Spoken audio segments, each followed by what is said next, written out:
Hey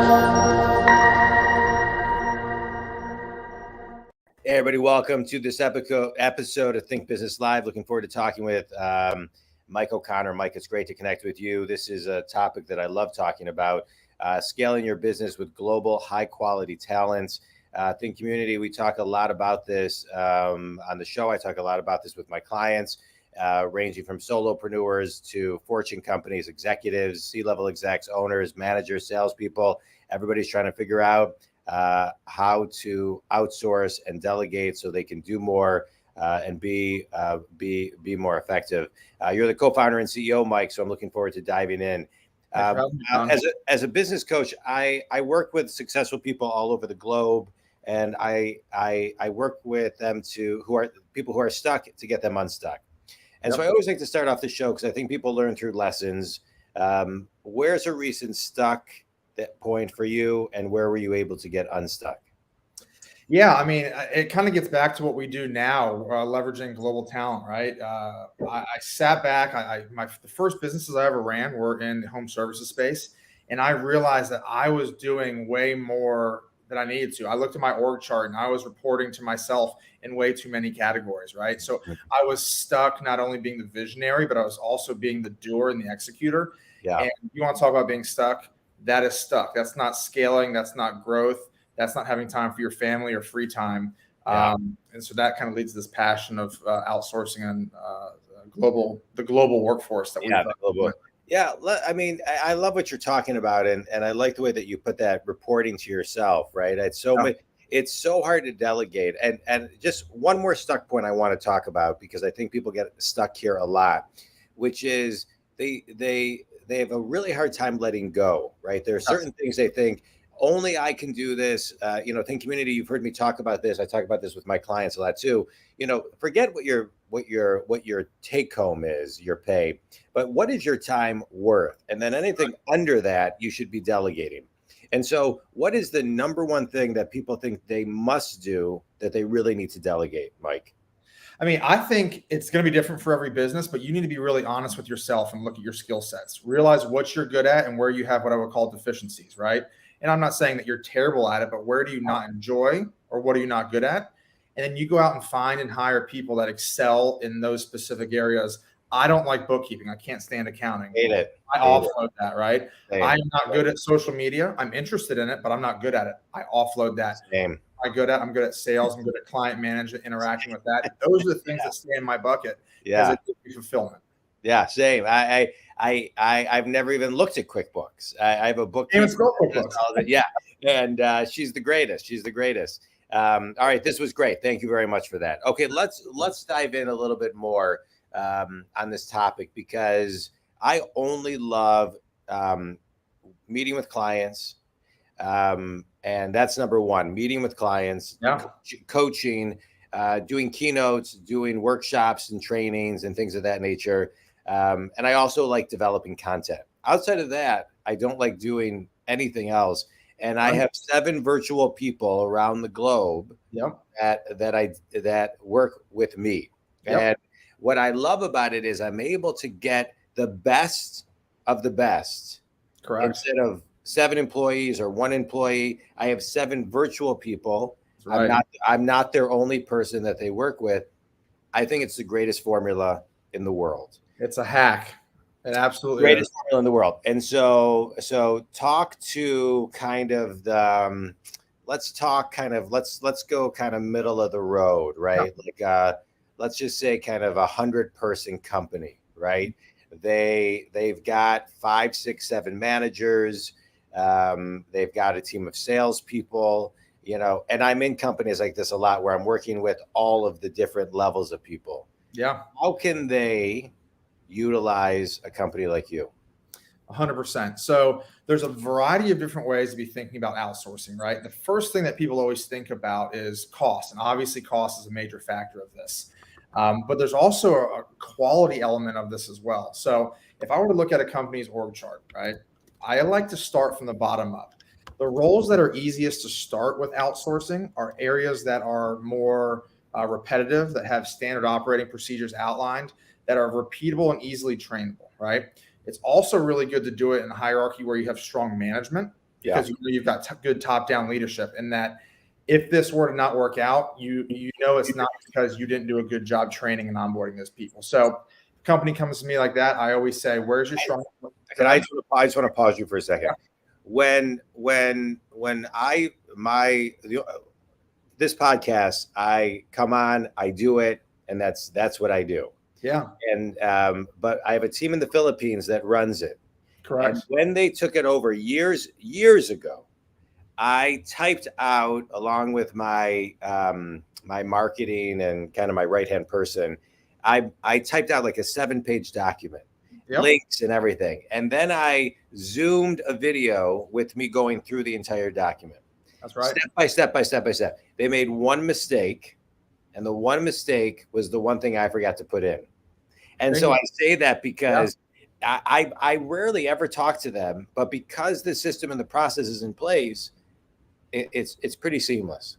100%. Yeah. You know, the folks who do the outsource work, they're phenomenal, especially in the Philippines, which, by the way, is a very westernized culture. They adapt and they work in business the same way we like to do. They're motivated by the same things. They thrive, and I'm speaking generalities here, of course, but they thrive in environments where there's structure, organization, and SOPs. So if you have those outlined and you've got strong management in a certain department, that is where I start. And even if you're talking to a solo entrepreneur, someone who's trying to get their business off the ground or kind of take it to the next level, finding those areas where you have things really well defined and you can easily, like you, outline A to B to C to D, you'll be shocked at how quickly you can offload that off your plate and move on to the things that, you know, drive value for you. But here's what I want to talk about. A lot of companies, when they are moving towards, okay, we're going to do a VA, so we have to define. Yeah. Really start to realize how undefined things are in their company. Mm-hmm. Because as it's for a company to scale, and work 3 years and 1 year, everything should be defined. There should be, for 90% of everything, if not more, in the company, there should be a system, a process, a checklist, a well-defined, specific and measurable, et cetera, et cetera, et cetera. And so how do you guide your clients? Because I would imagine a lot of them, when you say, hey, you got to do this, they say, how do we do that? Right. It should already be part of the architecture of their company. 100%. And so, you know, I'm sure you get into this with coaching your folks a little bit too, where it's like, you know, I always say that you find your maximum level of efficiency with an outsourced person or any employee about 3 months into that engagement, if you want to call it that, because you have to learn each other's ways. To your point, as you're sitting here putting someone into an organization, figuring out the role, you realize how unorganized you may be. So the start to finish of finding and placing on these resources with us is like 20 to 30 days. Throughout that process, we really sit there and we help define in a very consultative nature what tasks and activities people are doing. And we work with so many clients who've seen what works and what doesn't work, that we actually come in and say, hey, you need to make sure that you're buttoned up in these areas where you're not ready for this. Yeah. So you kind of learn on the go, but if you also hire the right person, they will help establish those SOPs for you, right? Yeah. And that's another thing, right? I always say start small, hire a good management layer, or not, you know, in a layer that has good management, and then let that person train future people that come in. Yeah. Because they've helped define it. They've gone through the process. Yeah. All right, good. Thank you for that. All right. I want to dive into how a company can zoom out, be an observer of their business, and really start to prioritize in order what they need to start delegating. That's number one. And then number two, finding the trust to actually delegate. Can you kind of talk to that and marry those? Yeah. And again, to like some of the earlier points, as far as the areas where you start, I like to start in areas that I'm not good at or I don't enjoy doing, right? And if that's not that, you then need to think of what I call above the shoulder and below the shoulder activities. Above the shoulder activities are things that drive business strategy, that help you grow, that help you make money, right? If you're thinking from a business perspective. Below the shoulder activities are the button pushings, right? Anyone can do it with the right training. And so if you can't go into your business and find areas that you really don't enjoy because you like it all, find the stuff that wastes time that you should be offloading and getting off your plate. As far as building up the trust, you have to learn to let go a little bit, right? I don't want to say I'm a control freak, but I used to kind of do everything and have the mindset that if I'm not touching it, the quality is going to lack. Well, two components to that. One, if it's a repeatable below the shoulder task, your mind and your vision should still be all over that because you've processed this out, right? So the quality should remain. And then the second thing is, again, if you're not liking these tasks, go out and find someone who excels in that area. Again, I'll go back. I did actually do some QuickBooks for some real estate that I owned back in the day. The books were atrocious. Like they were so wrong. It's not even funny. I brought someone in who knew it. They cleaned it up. They fixed it up, and it was great. So you got to realize that you aren't 100% perfect across everything that you do. And the cool thing about people and different personalities and skill sets is other people have strengths that supplement, what you're good at. Yeah, it's great. It's great. All right, good. So what is, I'm just trying to think of all the things that somebody who's listening to this right now is going to be nervous about. So they're listening to this, they're hearing you rationally talk about this.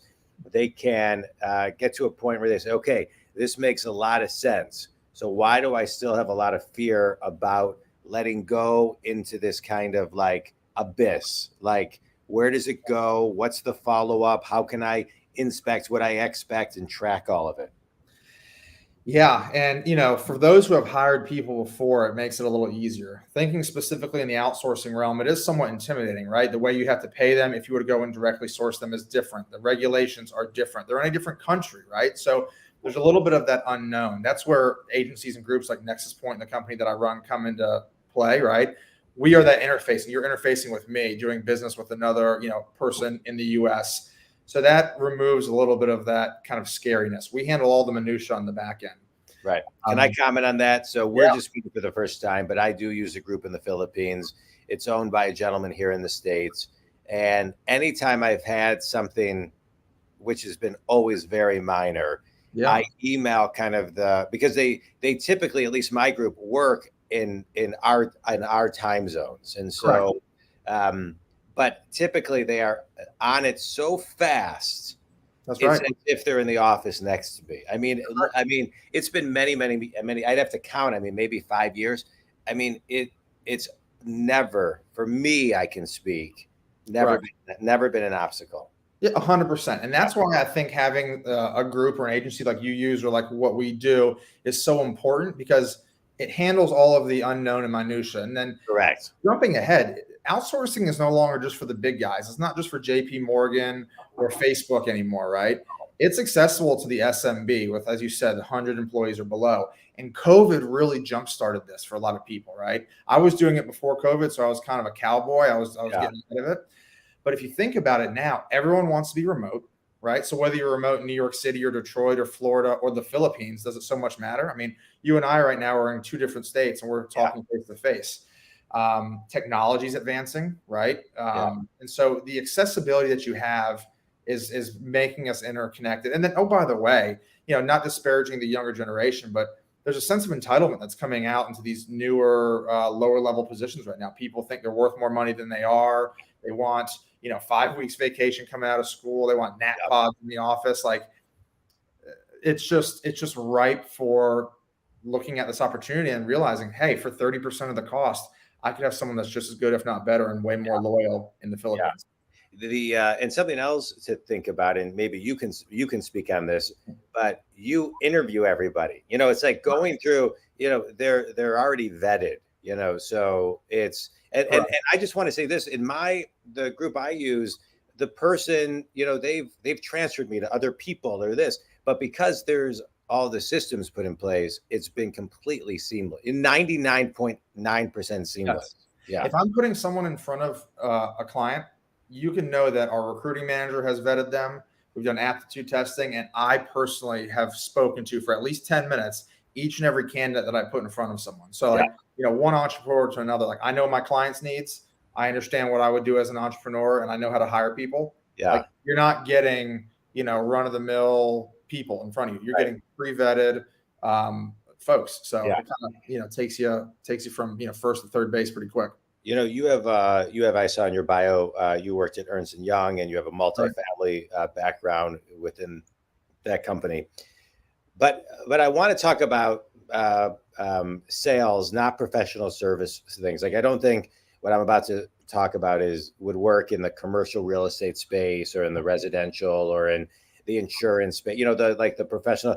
But AI, I believe, is going to change the commodity salesperson business. Yeah. There's already groups out there where the robots are sounding like human beings. And you can go back to a Google talk of many, many years ago. I think it was 2008, maybe 2018. I can't remember off the top of my head, where the virtual assistant sounded like a human being. Yeah. And so any knowledge on that you can share and what you think that's going to look like 2, 3, 4 years from now? Yeah, I mean, we've been dancing around AI for a while now. I don't know if you've seen these clips that have come out recently from Air AI, where they're showing these like real-time engagements that these artificial intelligent bots are having with customers on the phone. They're thinking on the fly and having like cognitive conversations. I do for those, Mike, if you have any, if you have any links. Yeah, I'll send you one after this. It's but please. So fascinating. So yeah, I mean, I think it's coming to disrupt. I don't think that we're going to have robots like running around in 2 years from now. But I think it's going to change the way that things happen, and like some of that commoditized sales, like the lower level, like widget selling. It's going to be so easy because people can't discern between you talking to them and this robot. Yeah. And again, not to keep bringing this back to like this outsourcing model, but if there's a concern about the quality, like the technology, like AI supplements it so well. So if you're worried about things like language barriers, even things like Chat GPT, an artificial intelligence platform, to get 80% of the foundation of what someone needs to write on something, and you go in and you kind of tweak it, it just makes for such an efficient market. So, I don't know if that answers your question, but it does. I mean, that's going to be, I don't think there's any perfect answer to that question right now. I happen to love Chat GPT, and I think it's the greatest. I want to talk about outsourcing, a comment you made about the younger generations, wanting 5 weeks vacation, this and the other. That is what I see is very, very true. And I see a lot of that generation starting their own companies. They come from, having technology at a very, very early age. I talk to a lot of them, or I do my best to talk to as many as I can. They're outrageously smart. They see things with different lenses than older generations, and they're going to change the world, I think, in many, many ways, in the way that we do things. For that group, outsourcing is very natural. It's very natural. I'm actually launching in October 2023, another coaching platform that is I have a business partner that's only for 16 to 28-year-olds. It's only for 16 to 28-year-olds. So we'll have you on that podcast, and maybe we're doing workshops every Wednesday and bringing in guest speakers if you're open to it. I'd love to. Yeah, it'd be great. But that generation, they can start a multi-million-dollar business outsourcing 90% of their people. 100%. So talk a little bit about, and Think Community, the new generations are going to be looking at business differently. They're sitting across the street, just kind of as just to kind of visualize the story, looking at how you're doing your business and finding the one gap and figuring out a way how to be 1% less profitable, but and still make a lot of money, and not having a lot of people to have to build the company and scale it and monetize many different lanes. How are these 16 to 28-year-olds looking at outsourcing from your perspective? I agree. I think they're going to change the world. And I think there's like this like interesting gap that's like between like your current 28-year-old and maybe your 35, 40-year-old. Like that's kind of like the forgotten gap, not to disparage anyone. I'm speaking in generalities here. Of course. But to your point, they've been using technology since they were in elementary school, right? Like at that age group, like computers and Google was a thing. Like when you needed to do a book report back in the day, right? Like gone are the days of going into the library and like going through the card reader system. Like the encyclopedia and the microfiche, right? Exactly. Like they had it literally like right there at their fingertips. And so what does that mean? That means the businesses that they're running are running off these computers that we're sitting here talking to each other on right now. Correct.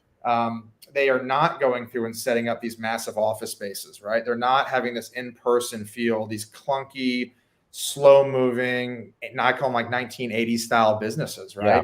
Yeah. They move at the, just like that. They have a high level of trust. They know how to be, they're very, what's the word, self-reliant and scrappy. They can go out and find things. Correct. All of that lends itself to finding this outsourced talent. They connect the dots so immensely well. And so I'm with you. I think this newer generation is just very scrappy. And interestingly enough, I would say 95% of the people that we talk to and work with are 40 and below. Like once you get above that, and again, not an age thing, but there's just more of a roadblock to kind of getting through and understanding what it is that we do and how it works. Yeah, 100%. So it's you nailed it. I'm 51 and I use the VA world in a significant way. Yeah. All right, quick speed round, Mike. A book, a TED Talk, or an article that has made it a big impact on you. Titan, John Rockefeller's about. You see over my right shoulder, I got a painting of the guy. Yeah, I love it. About a business owner who was vertically integrated. I mean, this guy was quirky. He was odd. He was off the rocker a little bit, but he owned the dirt that he was drilling in, the equipment he was drilling with, the oil he got, the railways that he was running oil through, the products the oil went into. He owned everything. And so if you're a business owner, it's about 3 inches thick. So, get ready to spend a couple of weeks reading it, but it'll have a really interesting impact on how you think about how you integrate your business and how you make money through it. The Men That Built America. I'm assuming you watched it on the History Channel. Fascinating. So I've watched it multiple times. They may not have been the most ethical people, per the story. I'm not right, but they sure were pioneers and visionaries in the way that they built things with nobody in front of them. They paved the way. It was brilliant. It was incredible to watch. Best piece of wisdom you've ever received. Oh, best piece of that's a good one. I would say, I want to kind of bring us back to the business side of things. If you're doing what you love, like you'll thrive and do well, right? That's not like overly profound, but don't go chase a shiny object or don't go chase what John likes doing, what Adam likes doing. Do what you love. And there's a whole saying, you'll never work a day in your life. Like, that's kind of cheesy in my opinion, but I think you'll find profound success. I love doing what I do now. Yeah. It's just remarkable how impactful it is versus slogging through something that you're forcing yourself to do every day. So I love it. I love what I do. I love what you had to say. I feel the same way. Last question, finish the sentence. One thing everybody can do to be more productive and delegate is? Understand your weaknesses. Yeah. Well said. Said. Think community. I appreciate everybody's time, of course, as always. And Mike, I love having you on as a guest. It was great talking about this subject on how people can zoom out and look at their business and think about, how they scale and how they hire people differently and how they can get best of class and how they can just utilize the model. Think community. We've talked a lot about VAs on the show. We talked a lot about delegating. We've talked a lot about scaling. We talked a lot about profitability. I would encourage all of you to really look at your business model and see, where this fits in. And if Mike can help you, Mike, tell them where they can reach out to you. Yeah, you can either reach out to me directly at mike@nexuspt.io, or you can go to our website, nexuspt.io, and love to help reach out to any of you guys. It's great. And you can reach me at jondwoskin.com. Mike, this was outstanding. I appreciate your time. Stay on for just a second and have a great day, everybody. Mike, thanks so much. Thanks, John.